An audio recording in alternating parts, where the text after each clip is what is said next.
Seja bem-vindo a mais um episódio do seu podcast Café com Histórias, aqui na Superfã FM. E como eu prometi ontem, nós estamos aqui hoje com uma pessoa que é super importante para o desenvolvimento da nossa cidade. O Dr. Roger Kim, que é advogado. E nós vamos conhecer um pouco da trajetória dele, porque hoje ele é presidente da ACIARA, né, Dr. Roger? É isso aí, Tereza. Muito obrigado por estar aqui. É uma grata satisfação estar aqui na Superfã FM, no Café com Histórias, nesse podcast que está fazendo história em Araguaína. E é uma honra estar aqui para poder falar um pouquinho da minha vida, da minha trajetória, aí, falar um pouquinho do que a gente está fazendo também atualmente, para poder, quem sabe, aí, inspirar, quem sabe trazer informação de qualidade para as pessoas. Exatamente, você falou uma palavra-chave, Dr. Roger, inspirar. Nós aqui, antes de iniciar, nós estávamos conversando sobre a juventude de hoje, né? Batendo um papo aqui e falando como tem tantos jovens hoje que parece que estão um tanto quanto sem rumo, um tanto quanto, vamos dizer assim, não se importando. Às vezes eu falo... Sério mesmo, às vezes eu falo, meu Deus, quando os jovens aí da faixa etária dos meus filhos, que você está aí dentro dessa faixa etária, forem embora desse planeta, o que vai vir? Dá até medo, ainda bem que eu não vou estar aqui para ver, sabe, gente? Mas o Dr. Roger tem uma trajetória tão jovem, né? E hoje está como presidente da ACIARA, mas a gente quer voltar um pouco, a gente quer conhecer, como a gente falou, a sua trajetória, que eu sei que é inspiradora, porque você está aonde está, porque realmente a sua vida faz sentido e faz sentido para as outras pessoas também. Conta pra gente um pouquinho, você é daqui de Araguaína? Eu nasci em Goiânia, mas com 2 anos de idade vim para cá, né? Meus pais vieram para cá trabalhar, na época a prefeitura, e eu vim junto, né? Vim na bagagem. E aí falo que sou araguainense de coração, porque nunca, nem me recordo de quando morei em Goiânia nessa fase. Vim para cá, vivi toda a minha vida aqui, saí da cidade para poder concluir o ensino médio, fazer faculdade na cidade de Goiânia. E depois, logo que formei, já voltei e desde então estou aqui por Araguaína exercendo minha profissão, né, minha atividade profissional. Você é advogado, né? Seus pais são advogados, que inclusive os conheço e gosto muito deles. E o fato de você ter escolhido essa profissão foi por influência deles ou você realmente... sonhava em ser advogado? Porque a gente sabe que às vezes é muito da influência, né, doutor? Eu sempre tive 2 aptidões, vamos dizer assim. Sempre gostei muito da parte de obras, então sempre pensava em talvez até ir para a área da engenharia, mas também fui criado dentro de um escritório de advocacia, né? Desde muito cedo, meus pais sempre me levaram para o escritório, eu fazia o trabalho infantil, era explorado, Nossa, não brincadeira. Mas agora, hein? Desde muito jovem fazia serviço de banco, serviço de cartório, ia no fórum protocolar alguma coisa, isso desde os 10, 11 anos de idade, isso sempre foi natural lá dentro de casa. Então a gente, por conviver tanto com aquilo, tanto pai como mãe sendo advogados, o assunto que sempre rolava nas mesas, nos locais, nos ambientes que a gente estava era muito relacionado à advocacia. Então acabou que isso serviu para me inspirar também e me trazer a vontade e o desejo de ser advogado, né? Então sempre quando fui pensar já em fazer alguma faculdade, fazer tudo, sempre não teve outro pensamento, sempre fui para o lado do direito e com a intenção, de fato, de advogar. Nunca fui para fazer direito pensando em concurso público ou pensando na carreira pública, mas sempre focado no desejo de advogar. E hoje acho que tenho convicção, na verdade, que fiz a escolha certa. É o que eu gosto de fazer, é o que eu amo e... sou muito grato de ter feito essa escolha e estar hoje na advocacia. Você fez seu curso de Direito em Goiânia? Fiz em Goiânia, na Federal de Goiás, né? Passei lá, na época era uma exigência do meu pai, ou faz federal ou então volta para Araguaína. E aí consegui passar no vestibular, que era muito concorrido. Aí fiz a faculdade, uma faculdade já tradicional, mais de 100 anos de faculdade, tudo, e a gente eu consegui ingressar e fiz a faculdade lá, logo depois já vim para cá e iniciei os outros cursos, né, pós-graduação, doutorado, enfim, eu já tenho 5 pós-graduações, um doutorado feito na Argentina e mais outros cursos mais aí, porque nunca a gente pode parar de estudar. Então, sempre foquei nessa qualificação minha para poder trazer para Araguaína o que há de mais inovador, o que há de mais moderno na área do direito. Inclusive, no início aqui, a gente estava conversando e o Dr. Roger dando algumas dicas aí na questão da área do direito, né, para a gente, que são muito importantes, porque muitas vezes nós, cidadãos, temos direitos que até a gente desconhece, né? O fato da gente não ter na nossa grade de escolaridade, na nossa escola, aula de cidadania ou aula de direitos fundamentais, para poder a gente ter algumas noções básicas, acaba que deixa a gente muito cru, né? Então, é importante que a gente passe a tomar mais conhecimento dos nossos direitos. Eu falo que hoje em dia o certo era que todo profissional que já tem a sua profissão, que já está formado, fizesse o segundo curso, o curso de Direito. Não para advogar, mas para poder ter um mínimo do conhecimento dos direitos ali, que a gente adquire na faculdade, as noções básicas, a filosofia do direito, para a gente ter noções e saber tomar melhores decisões, saber fazer contratos, né, tomar noções do que a gente precisa de tomar cuidado para poder fazer negócios. Então, isso evitaria muita judicialização por conta de maus negócios, né, por conta de más combinações. Até porque, às vezes, quem sabe um pouquinho mais pode querer levar vantagem em cima de quem não está com conhecimento.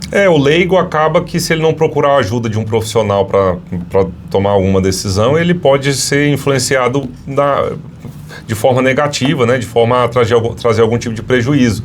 Então, como a nossa população, a grande maioria, é leiga na questão do direito, é muito importante que sempre busque auxílio de um advogado, de alguém que tenha experiência na área ou de que possa trazer uma análise técnica para poder evitar que as coisas aconteçam sem pé nem cabeça e acabam dando problema lá na frente. E muitas vezes não, né? E aí, às vezes, quando chega no escritório, o problema já se tornou gigantesco.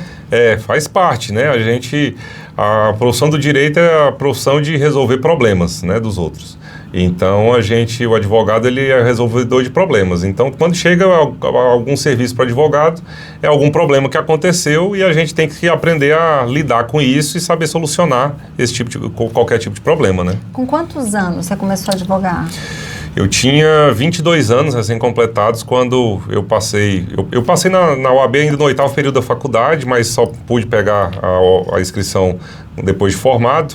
Formei no final de 2021 e em fevereiro de 2011, em fevereiro de 2012 eu já iniciei na advocacia. Então estou aí com 14 anos e pouquinho de advogado, eu estava com 22 anos quando comecei a advogar. Aqui em Araguaína, você nunca advogou Aqui em Araguaína, eu só advoguei, hoje eu tenho processos em 22 estados do país, mas sempre de Araguaína, né? Oriundo de Araguaína, base Araguaína. Estagiei em Goiânia, na época de faculdade, fiz lá 2 anos de estágio em escritório de advocacia lá da cidade, mas sempre que advoguei já foi direto em Araguaína. E teve algum caso? Qual que é a sua área do direito? Bom, eu já atuei de tudo. Quando eu cheguei, né, eu era vamos dizer assim, o pau para toda a obra no escritório, né? Nosso escritório era um escritório generalista, a gente não tinha muito foco, era do que aparecia, pegava, e eu acabei começando tendo que advogar de tudo. Então, apagando incêndio para todo lado. Apagando incêndio. Eu era quem cuidava da execução do serviço. Então, eu era quem peticionava no escritório. Então, era eu sozinho cuidando de mais de 1000 processos. Então, era muito complicado. Mas isso foi bom para mim. Eu falo que hoje isso foi uma experiência, foram em torno de uns 7 anos que eu fiquei nessa função. Sozinho. Que bruta experiência. E isso me trouxe muita experiência, porque eu tinha que estudar de tudo. Então eu tinha que, de manhã, fazer uma petição na área de direito do trabalho, de tarde fazer um do direito penal, de noite fazer um do direito civil, e isso foi me trazendo muita bagagem. Então acabei que eu conheci muita coisa, estudei muita coisa, tive a oportunidade de estudar muita coisa, e isso foi muito bom. Hoje eu não me arrependo de ter feito essa loucura que eu fiz lá atrás. Mas acabou que o tempo foi me empurrando, vamos dizer assim, para uma área específica, a área do direito empresarial, que é uma área que eu me adaptei muito bem, até pelo relacionamento com os empresários, um relacionamento com produtores rurais. Isso acabou me trazendo serviços na área do direito empresarial. E pela falta de profissionais especializados nessa área aqui na região, isso também me trouxe uma certa relevância. E passei a atuar também em recuperações judiciais, que são processos muito meticulosos, ações de falência, ações de recuperações extrajudiciais, então, que é coisa que a gente não vê no dia a dia na nossa região, mas que hoje já tem crescido bastante e eu tenho buscado me dedicar bastante a essa área. Mas acabo me dedicando também à área do direito empresarial em geral, que aí a gente atende as empresas, presta assessoria para empresas e acaba atendendo desde a área do direito do trabalho, a área do direito consumidor, a área do direito civil, contrato, societário, enfim, toda essa parte a gente atua dentro do escritório. Entendi. Teve algum caso específico, assim, que até hoje você se lembra dele? Alguns já, né, mas... Não, eu falo que a gente já teve casos bem delicados, né, casos... Eu lembro a primeira vez que eu fui atuar na área de direito penal, em que eu fui chamado na delegacia e a ideia era de que, na verdade, um tio meu tinha atendido um cliente na área de direito previdenciário. Uma semana depois esse cliente foi preso e ligou para ele não atuava na área de direito penal, me ligou perguntando se eu tinha interesse de atuar. Fui lá na delegacia para poder saber o que estava acontecendo e quando cheguei lá, na verdade, a ideia era de que era uma prisão civil por pensão. Eu fui para a delegacia achando que era uma coisa relativamente simples, né? Quando cheguei lá, descobri que era um crime sexual, era um crime de estupro de vulnerável, e um mandado de prisão preventiva que já tinha alguns anos, que estava para ser cumprido, e a vítima ainda era a filha dessa pessoa que estava presa. Então, assim, foi algo que me chocou muito, porque foi minha primeira experiência na área de direito penal, e acabei que eu chamei outros colegas para poder atuar no processo também, tudo era um processo de fora, o mandado era de Gurupi, mas... Esse processo me chocou bastante, sabe? Porque eu conversava com a pessoa que estava lá e a pessoa já era uma pessoa já mais velha e me transparecia uma pessoa tranquila, que não teria possibilidade nenhuma de fazer aquilo que ele estava sendo acusado, e a gente tendo que fazer uma investigação quase que paralela para poder tentar ter algum rastro do que a gente estava lidando, para poder saber se eu confiava no cliente, se eu confiava no depoimento da vítima ou nas testemunhas, enfim. Hoje esse senhor já faleceu, mas a gente acompanhou o caso dele, foi um caso que foi muito chocante, assim, tudo muito chocante, mas isso me marcou muito, me trouxe muita humanidade. Na época eu ainda não tinha filhas, aí logo depois minhas filhas começaram a nascer, tive 2 filhas, e eu ficava sempre pensando de como poderia haver uma possibilidade de um crime tão tremendo, tão chocante, e me trouxe talvez uma forma de talvez até ser mais carinhoso e mais amoroso com minhas filhas, porque eu não queria deixar de jeito nenhum que acontecesse algo com elas da forma como aconteceu, ou que aparentemente aconteceu em relação a esse caso. E isso me marcou muito, foi um caso que me marcou muito, até por ter sido o primeiro na área criminal, que eu procuro não atuar, mas às vezes aparece o cliente que quer que a gente atue, acompanhando, confia na gente, quer ou às vezes um parecer, alguma coisa, e a gente acaba atuando, mas eu sempre hoje em dia passo para terceiros, porque não é minha área, eu acredito que cada um tem que atuar na sua área. Mas esse caso foi um caso que foi chocante, que marcou, vamos dizer assim. E assim, eu fico imaginando, numa hora dessa, como que o advogado, porque ali você está como advogado da pessoa que é o réu que está sendo acusado de ter estuprado a filha. E aí, quer dizer, eu nessa hora, ainda bem que eu não sou advogada, porque eu acho que eu não conseguiria defender alguém que está numa situação dessa. Como é que se coloca? É uma curiosidade genuína. Como é que um advogado, ele consegue, eu vou dizer até, ter estômago, às vezes, para defender certas pessoas? Eu sei que todo mundo tem um direito de defesa, mas como que o advogado, ser humano, porque tem um ser humano por trás, tanto mexeu com você, como que você se coloca nessa posição? É uma situação muito delicada, porque a gente tem que sempre ter em mente que o advogado, ele não advoga para o crime, ele advoga para a defesa de direitos fundamentais, de direitos que a gente tem. Todo ser humano tem o direito de ser defendido, todo ser humano tem o direito de não ser condenado por um crime que ele não cometeu e de nem ser condenado a uma pena maior do que a lei determina. Então, o advogado, muitas vezes, ele advoga para a pessoa que é culpada mas na busca de que ele não seja condenado por mais do que ele fez. Então, a ação ela tem um certo limite, e aquele limite ele tem uma previsão legal que pune. Então, a gente tem que sempre tentar separar na nossa mente o que é a questão nossa pessoal e o que é a questão profissional. Pessoalmente, a gente pode ter repugnância pelo fato, pela situação toda, como aconteceu, mas a gente tem que olhar com um olhar técnico e frio nesse momento para poder a gente identificar qual é a penalidade imposta para aquela ação que está sendo ali comprovada, que tem provas de autoria ou de materialidade, para poder a gente identificar se a lei está sendo aplicada da forma correta. Então, a gente tem que indicar para não haver excessos. Então, muitas vezes o advogado na área criminal, ele advoga para não haver excessos, para que a lei seja estabelecida para aquele fato da forma como precisa ser, não em excesso, não além do que a lei prevê, né? Tem muitos crimes que a gente no instinto, se for com a gente ou com alguém ligado a gente às vezes tem um instinto de ter uma reação extrema, né? De querer agredir, querer tomar alguma medida extrema. Mas a nossa lei ela tem que ser cumprida, a nossa Constituição ela tem que ser cumprida, ela não prevê pena de morte, ela não prevê prisão perpétua, ela prevê limitações de tudo. Então a gente tem que buscar o limite da lei. E é isso que o advogado tem que procurar estabelecer. Mas a gente sabe que, infelizmente, no Brasil, as pessoas não ficam presas, elas são condenadas, mas não ficam presas o tempo que deveriam. Infelizmente, as saidinhas e tantas leis frouxas, né? Tem a legislação nossa, ela tem muitos detalhes que acabam trazendo muita repercussão negativa para o nosso poder judiciário, para o nosso regime de punição, né?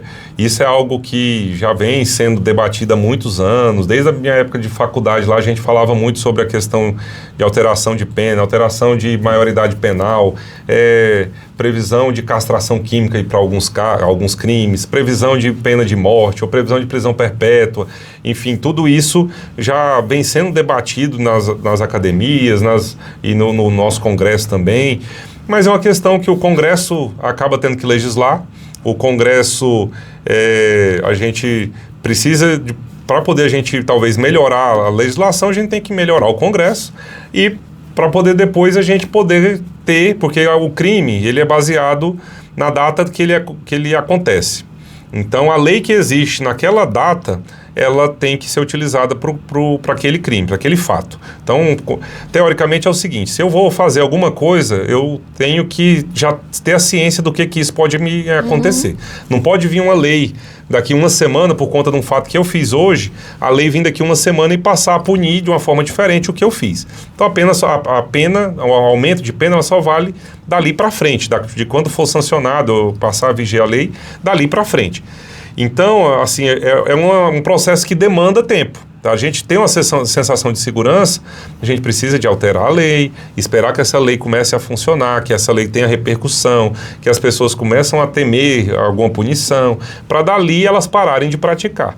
O que já foi praticado até então, ela vai ter aquela punição prevista naquele período, e aí as progressões de regime, as limitações de penalidade, tudo isso estão sendo, vamos dizer assim, arrochadas no longo dos últimos anos. Mas a sensação dessas mudanças só vai vir para a gente daqui a alguns anos, porque quem cometeu o crime lá atrás e que está, às vezes, sendo punido, ele vai ter o direito à progressão de regime, ele vai ter direito a outras, a uma pena menor, talvez, do que hoje em dia já está sendo previsto, né? Isso traz para o cidadão, para nós, cidadãos comuns, né, que estamos aqui no nosso dia a dia, uma sensação de insegurança e de impunidade mesmo no país. O maior problema, eu falo que é a sensação justamente de impunidade, né? Eu falo que quando a gente tem a sensação de impunidade, as pessoas começam a perder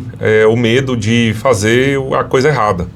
E isso é muito ruim. Então, assim, a gente precisa de uma polícia cada vez mais eficiente para poder investigar cada vez melhor, trazer mais elementos de prova. A gente precisa, da mesma forma, de um poder judiciário cada vez melhor, para que consiga analisar os processos de forma correta, de forma com calma, mas com celeridade, para poder trazer a resposta para a sociedade. Até porque você também ser acusado de algo e ficar respondendo por algo que você não cometeu durante muitos anos também é angustiante. Sim. Então, tudo isso a gente precisa de... vamos dizer assim, eu falo que a sociedade tinha que se unir para poder conseguir ter um sentimento de justiça cada vez melhor. Só que, infelizmente, esse sentimento de impunidade, ele é muito frequente na vida de todos nós brasileiros, né, Dr. Roger? Sim. E assim, essa sensação que nos deixa angustiados, né? Quando a gente vê certos crimes, que inclusive eu vou querer te perguntar sobre um que eu fiquei sabendo essa semana, que também é chocante, e a gente volta já, porque agora nós vamos para o nosso comercial. Não vai embora, porque esse bate-papo ainda vai render muito.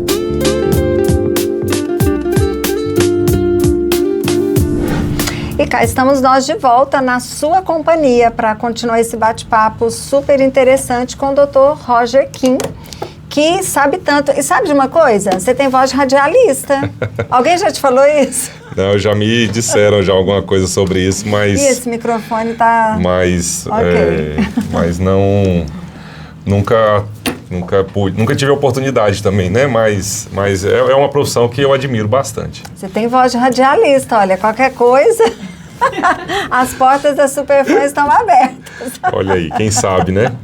Mas é muito bom ter você aqui hoje. Inclusive, que a gente estava comentando agora, no momento do intervalo, gente, intervalo aqui é ótimo, sai tudo quanto é bate-papo, alguns bons, outros não tão bons, mas uma coisa que nós queremos conversar com o Dr. Roger, que talvez não é exatamente sua área de atuação, mas, muito bem lembrado por ele, nós estamos no Agosto Lilás. Exatamente. Né? E é um mês super importante para a prevenção da violência contra a mulher. Exatamente. Né? E, infelizmente, nós sabemos que a violência contra a mulher, contra crianças, contra vulneráveis, continua acontecendo, né, doutor Roger? Infelizmente, esse é um fato, é um fato, né, de que a violência doméstica, a violência contra a mulher, ela acontece com muita frequência ainda, por diversos motivos, né, históricos e culturais até, e que é um completo absurdo.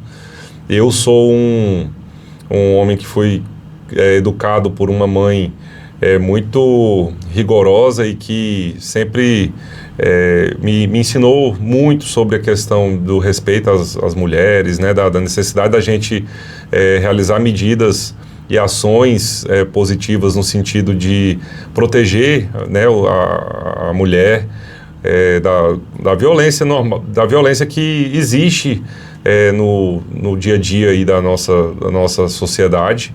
E eu acredito que ações como esse, assim, o mês Agosto Lilás, que é importante a gente ter esse tipo de ação afirmativa para poder a gente deixar em voga um tema que precisa de ser combatido com todas as forças. Eu falo que nós homens precisamos de educar melhor nossos filhos, precisamos de trazer uma reformulação aí da nossa sociedade através de nós mesmos. Nós é que cometemos essa quantidade de crimes e a gente precisa de tocar nessa ferida, de expor as situações que acontecem para poder evitar que isso aconteça. Eu tenho 2 filhas, não imagino qual seria a minha reação se visse elas sendo vítimas de violência doméstica ou de violência contra elas por questões de gênero ou de qualquer forma, mas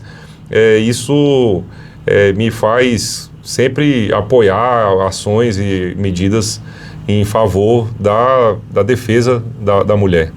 Da mulher, e não só da mulher, mas a gente também estende isso aí para as crianças, sim, né? Sim, para os vulneráveis. Para os vulneráveis. Exatamente. Acaba que, quando a gente fala da mulher, a gente acaba trazendo a questão do gênero feminino, mas a questão da defesa dos vulneráveis é muito importante, até porque muitas vezes, em muitos casos, né, tem cada dia mais sido propagado aí a questão do vicaricídio, que é justamente quando acontece um crime para provocar uma reação, vamos dizer assim, um sentimento de culpa, um sentimento de tristeza na mulher. E muitas vezes os filhos são alvo, muitas vezes algum familiar próximo que é incapaz ou que tem algum tipo de limitação de defesa acaba sendo utilizado como alvo porque é mais fácil de ser atingido e com o intuito final de atingir a figura da mulher, né? Ou da ex-esposa, ou da ex-companheira, ou da ex-namorada, enfim. E isso a gente precisa de deixar claro que isso é inaceitável, que isso não pode ser aceitado pela nossa sociedade. Nós estamos no século XXI já, a gente tem que parar com essa banalização da violência, né? Muitas mulheres morrem, muitas mulheres são vítimas de ataques aí brutais e covardes por parte dos homens, e nós precisamos de eliminar isso daí.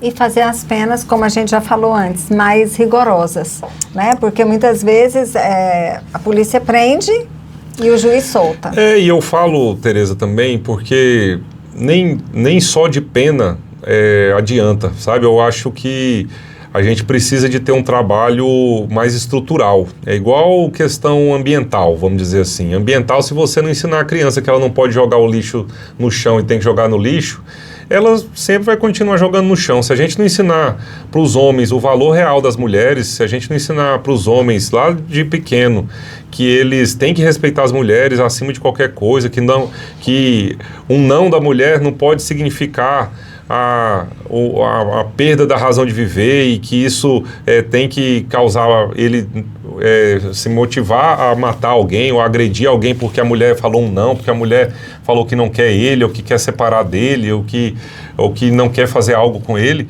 Isso já é ultrapassado, isso tem que ser eliminado do nosso pensamento.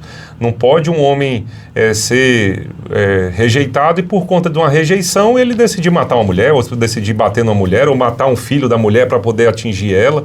Isso é um pensamento retrógrado, é um pensamento de um ser que não é quase um ser da nossa espécie. Tinha que ser, isso aí tem que ser eliminado da nossa cultura totalmente.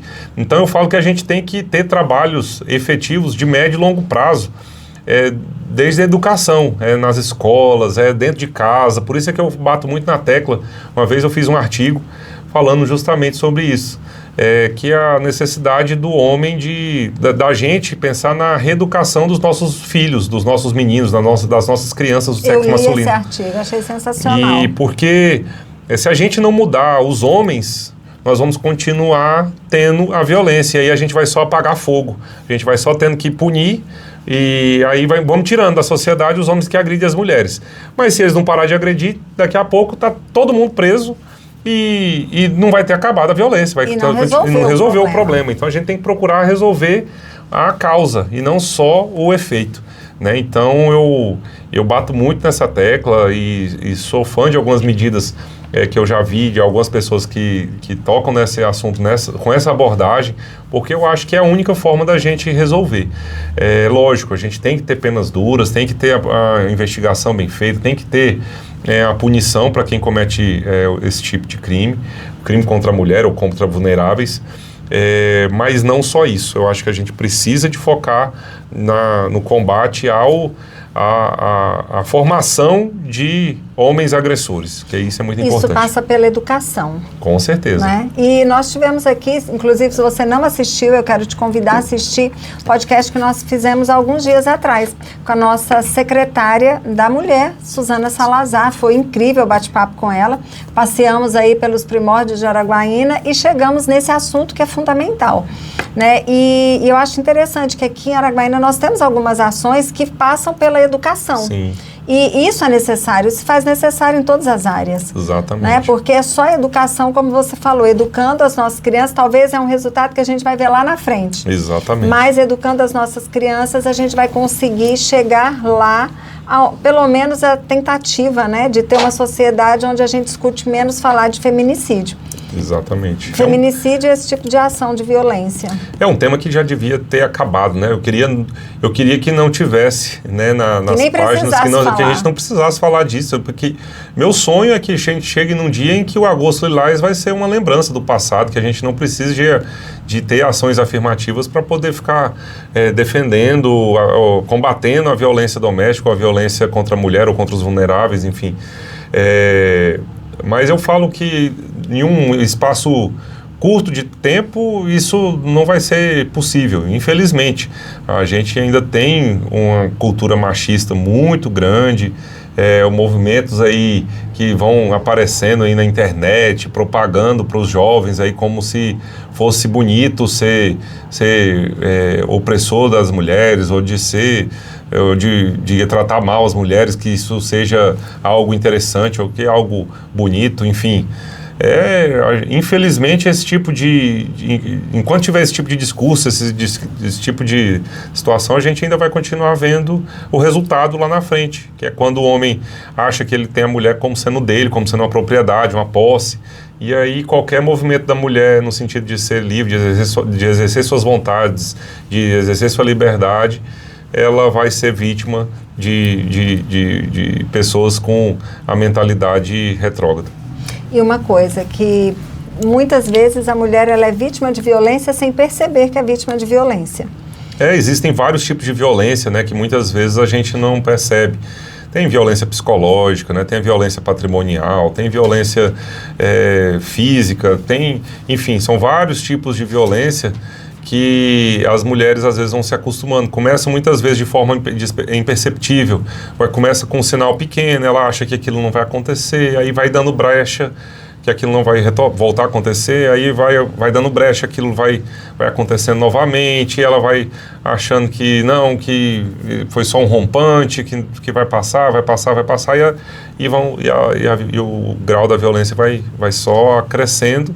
E se a mulher não tomar cuidado, muitas vezes ela vai estar numa vida tão envolvida em violência que para ela sair daquela situação fica até complicado. Então ela precisa de ajuda, ela precisa de ter acolhimento, ela precisa de ter uma rede de apoio para poder auxiliá-la a sair daquele mundo de violência. Muitas vezes a gente, infelizmente, vê a mulher que está sendo vítima de violência sendo julgada até mais do que aquele que faz o ato, né? Infelizmente, a gente vê isso inclusive nas redes sociais. A gente fala que quando a gente está no direito, a gente estuda na parte de criminologia, a parte da vitimologia, em que a gente estuda o papel da vítima. Em que já tivemos teóricos aí que falavam muito que a vítima, ela poderia dar aso a ser vítima, né? Então, ela, dependendo do comportamento dela, ela teria ou não mais probabilidade de ser vítima de violência. Infelizmente, a violência doméstica ela não tem uma receita para não acontecer. Há casos em que há um rompante e que aquele rompante ali já é um rompante fatal. Mas, na grande maioria dos casos, o agressor ele vai dando sinais de que ele é uma pessoa que é possivelmente um agressor, né? Começa, às vezes, de detalhes pequenos. O excesso de cuidado. E ele vai criando um ambiente tóxico ali, em que vai colocando cada vez mais a mulher dependente dele, para tudo, em que ele vai cercando a mulher de todos os lados, para poder a mulher se sentir dependente dele totalmente, ao ponto de precisar dele para tudo e dele ser o centro da vida dela.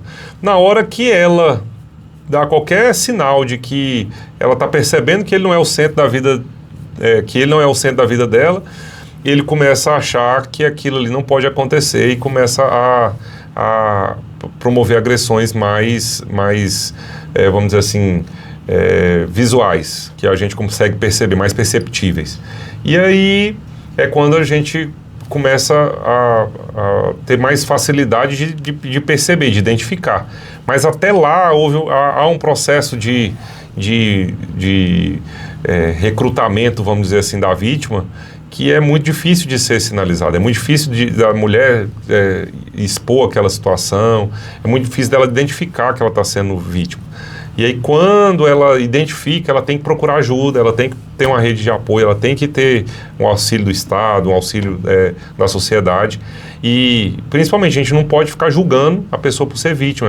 Às vezes, ela não está naquela condição porque ela quer. 99,9% das vezes, ela foi induzida aquilo ali por algum motivo, desde uma dependência financeira, uma dependência emocional, uma dependência psicológica, uma dependência afetiva, enfim, tem uma série de dependências aí que a pessoa às vezes vai tendo e encontra num companheiro ali, às vezes, um fôlego, mas esse fôlego passa daquele momento inicial e vira um transtorno. E a gente precisa de apoiar e não julgar essas pessoas, porque ninguém é vítima de uma violência por vontade própria. Então a gente precisa de estar dando apoio, não julgando, não criticando, não falando, se você tinha que ter ligado para alguém antes, você tinha que ter feito isso antes ou depois. Se a gente vê algum relato de violência, vamos ter empatia, vamos ter acolhimento, vamos procurar enxergar como foi aquela situação ali como um todo, não só aquele fato final ali, ou o fato que está sendo divulgado, porque não é fácil, não é simples, é difícil você denunciar, é difícil você, a mulher ter esse ânimo, essa coragem de denunciar, porque infelizmente nós ainda não temos uma sociedade, um Estado preparado para poder acolher da forma como realmente precisava.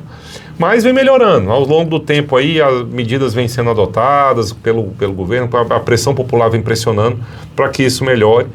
E eu tenho certeza que cada vez mais a gente vai tentar evitar que isso piore, né? Que a gente consiga ter luz aí no fim do túnel para poder diminuir esse grau de violência. E fica aí o alerta. Se você conhece alguém ou se você passa por algum tipo de violência, aqui em Araguaína existem vários mecanismos. Nós temos a Delegacia da Mulher, né, doutor Roger? Exatamente. A Secretaria da Mulher, que faz esse acolhimento também. Então, se você conhece alguém que está passando por algum tipo de violência, não se permita.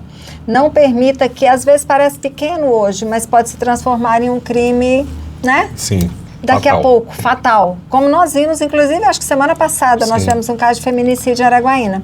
Eu estava viajando e vi a notícia e eu fico estarrecida quando eu vejo. Ainda nos choca muito e vai continuar chocando. E cada vez que nós nos chocarmos mais, é mais um motivo para a gente brigar contra isso, né? Exatamente. Desde quem tem poder de fazer alguma coisa e nós, cidadãos comuns também, né? Exatamente. Trazendo esse assunto à tona. Não vai embora, porque daqui a pouco a gente vai falar de um outro assunto que eu tenho certeza que esse você vai gostar e vai aproveitar muito. Nós vamos falar de um assunto que diz respeito a mim, a você que mora em Araguaína e as cidades ao redor também, né, doutor Roger? Com certeza. E, como nós falamos no início, doutor Roger é o presidente da Aciara em Araguaína, que é a nossa Associação Comercial e Industrial de Araguaína, que é muito atuante. E eu quero te parabenizar, porque eu faço parte, né, da diretoria de comunicação e, gente, este jovem rapaz trabalha muito, viu, ali na Aciara. Pois é, estamos lá à frente dessa associação, é uma responsabilidade muito grande, né? Quando eu decidi assumir quando me chamaram, né, me convidaram para poder eu estar à frente aí da Aciara, foi um desafio que eu assumi com muita responsabilidade, porque não é fácil a gente liderar líderes, vamos dizer assim. É uma diretoria muito grande e muito atuante. E a gente tem uma responsabilidade porque a sociedade araguaína já vê a Aciara como uma parte da sociedade, né? Uma parte que define algumas coisas, como dá uma relevância muito grande para a associação. E é importante a gente ter um trabalho de responsabilidade para poder executar lá. E estamos aí, executando com muito trabalho, muito empenho. Não é fácil, né? É uma dedicação muito extenuante, porque é um serviço que a gente presta de forma voluntária, né? Sem nenhum tipo de remuneração, mas com amor pela causa, né? Pela causa do desenvolvimento econômico, pela causa da defesa da classe empresarial, de quem produz, porque não é fácil a gente empreender. e a gente está lá, está trabalhando bastante para trazer o que há de melhor aqui para Araguaína. E falando sobre o que há de melhor em Araguaína, a gente tem a novidade aí da Feira Época, né? Segunda edição que está chegando. Exatamente. Teremos agora entre os dias 19 e 22 de agosto a segunda etapa do Circuito Época, né? A época que esse ano a gente está com um formato diferenciado. Em abril tivemos a primeira etapa, que foi um sucesso, Casa de Construção, mais de 20 mil pessoas frequentando o Centro de Convenções de Araguaína. E agora a segunda etapa na área de saúde e bem-estar, que a gente vem trazendo muita novidade, muita coisa bacana, palestras incríveis, atividades de bem-estar, de lazer, de fitness, na área fitness também. Então teremos lá muita coisa bacana, uma programação que está bem recheada.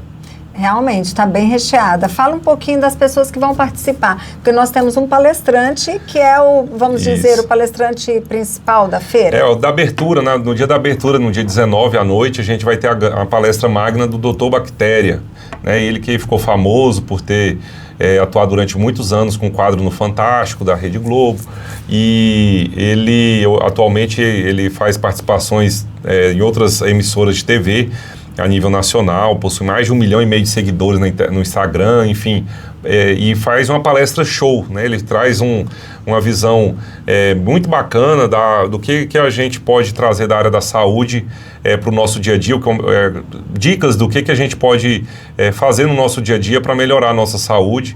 Então, não é uma palestra técnica, é uma palestra aberta a todo o público. Então, você que está aí nos ouvindo, pode ter certeza que a palestra dele vai ser importante para você também. Então, vai ser a palestra de abertura no dia 19 à noite, mas não é só essa palestra, nós temos uma programação muito recheada, né? Nós teremos as faculdades de medicina, de enfermagem, fazendo atividades lá durante todo o dia. Teremos medição de glicemia, medição de pressão, laboratórios lá expondo e trazendo muita novidade. Nós teremos ainda no dia 21 a carreta do Hospital do Amor, que vai estar lá fazendo 30 exames de mamografia e 30 exames de Papa Nicolau nas mulheres. Então, vai ter a oportunidade das mulheres fazerem um cadastro para poder fazer esses exames lá durante a feira. Teremos ainda uma parceria com o Sebrae, em que teremos lá a rodada de crédito e renegociação de dívidas, em que nós teremos lá 20 empresas entre instituições financeiras, né, todas as instituições financeiras da cidade e as maiores empresas de crediário da cidade, Aranet, Toledo, Campelo, Nosso Lar, Lojas Araguaia, Energisa, BRK. Então, se você tem algum débito com qualquer uma dessas empresas ou com qualquer banco, lá teremos condições imperdíveis de renegociação, parceria com o cartório de protesto para poder auxiliar com redução de custo para poder retirada do protesto durante o evento.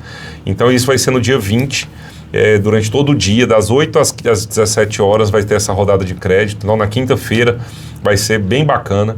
E à noite, dentro desse projeto da rodada de crédito, 2 palestras muito bacanas, uma com Teco Medina, que é comentarista de rádio, na área de finanças e economia, e também o Leandro Trajano, que também vem falar sobre finanças, sobre dicas de como a gente lidar com o nosso dinheiro de forma mais responsável, de forma mais cautelosa, dando dicas de crédito, enfim, muito bacana.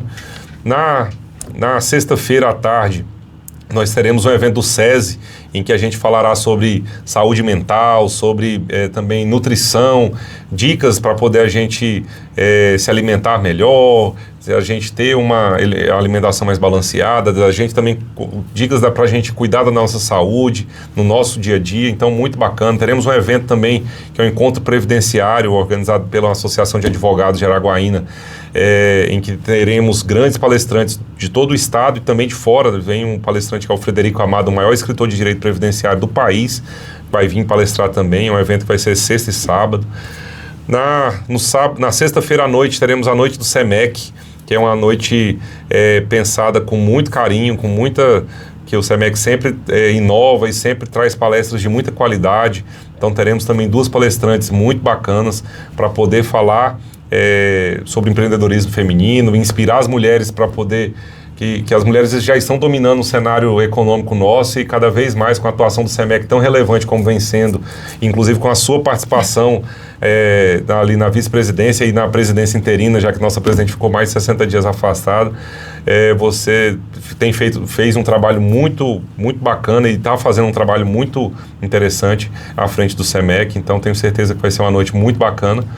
E no sábado, para a gente encerrar com chave de ouro. Chave de ouro. A gente vai fazer a segunda corrida da Seara, e que esse ano vai ser a corrida show, a Seara, que a gente já está chamando hoje eu fui dar uma entrevista e já estão falando aí na rua que é o Carnaval Fora de Época de Araguaína, em que vai ser a corrida, às 19 horas, corrida noturna, corrida... corrida e caminhada, corrida né? E caminhada, porque quem não corre pode ir também, pode caminhar, né? E quem também não corre, não caminha, independente, todo mundo que terminar, todo mundo que estiver lá, vai ter um grande evento depois, que é a partir das 20 horas já começa toda a programação noturna lá, com um grande show da banda Chiclete com Banana, essa banda que é uma banda nacional, a banda que vem lá da Bahia para poder agitar a gente, para poder nos animar, para poder divertir a nossa população, com um show muito esperado, tem muitos anos já que eles não vêm em Araguaína, e vai ser mesmo um momento da gente relaxar, da gente curtir e aproveitar essa atração que a Seara está trazendo para poder a gente comemorar com chave de ouro num evento completamente diferente do que a Seara já executou e com uma programação muito bacana. Realmente, bem diferente, né, Dr. Roger? Eu já participei de todas as feiras, a gente sempre participou, e esse ano a Seara inovando com 3 feiras, né? Exatamente. A primeira, Casa e Construção, que foi um sucesso. Se você não foi, você perdeu, tá? Mas calma, que agora, né, daqui poucos dias a gente começa daqui 14 dias, né? Exatamente, dia 19 já está aí. E, gente, você pode entrar na feira a qualquer hora, é gratuito para você entrar na feira. O show, como é que a gente faz? Como é que as pessoas podem fazer para adquirir, doutor Roger? Isso, o show é o único evento que já é um evento pós-feira, vamos dizer assim, é o after da feira, né? E aí o show com a corrida, eles têm uma programação diferenciada e para você pode adquirir o seu ingresso ou fazer a sua inscrição na corrida e já ganha um ingresso para o show, que é através do Instagram da Seara. Lá tem um link na bio do Instagram da Seara, que é @SearaOficial, e também na sede da Seara. Você pode ir lá na sede da Seara, ali na Avenida Filadélfia, e adquirir ali o seu kit, e vai ter um vale kit e vai fazer a troca durante a feira, para poder você ter lá um kit completo, com camiseta, com a sacochila. Nós temos vários brindes. Todo mundo que se inscrever vai ter medalha, vai ter número de peito. É uma corrida que está sendo programada com muito carinho. Temos patrocínios e apoios de grandes marcas nacionais aí que vão fazer ativações de marca relevantes lá dentro do evento. Então, eu tenho certeza de que quem não for, no dia 23 vai estar arrependido de não ter ido, porque vai ver as postagens, vai ver as notícias, vai ver tudo como é que aconteceu, e tenho certeza que vai ser maravilhoso. Eu não tenho a menor dúvida, porque a primeira edição foi sensacional. E essa segunda edição, ela vai movimentar muito mais, porque trabalha com algo que, gente, eu não sei você, né, mas eu quero ter saúde e bem-estar. Né? Eu acho que não tem ninguém que, eu gosto de ficar doente. Ninguém gosta. Então, ali a gente vai ter a oportunidade de conhecer, vai ter muitas empresas, né? Exatamente. Que trabalham nessa área de saúde e bem-estar. Então, quando você for ali, você vai conhecer empresas que estão aqui dentro de Araguaína que talvez você nunca ouviu falar e que vai fazer toda a diferença aí, de fato, na nossa saúde e bem-estar.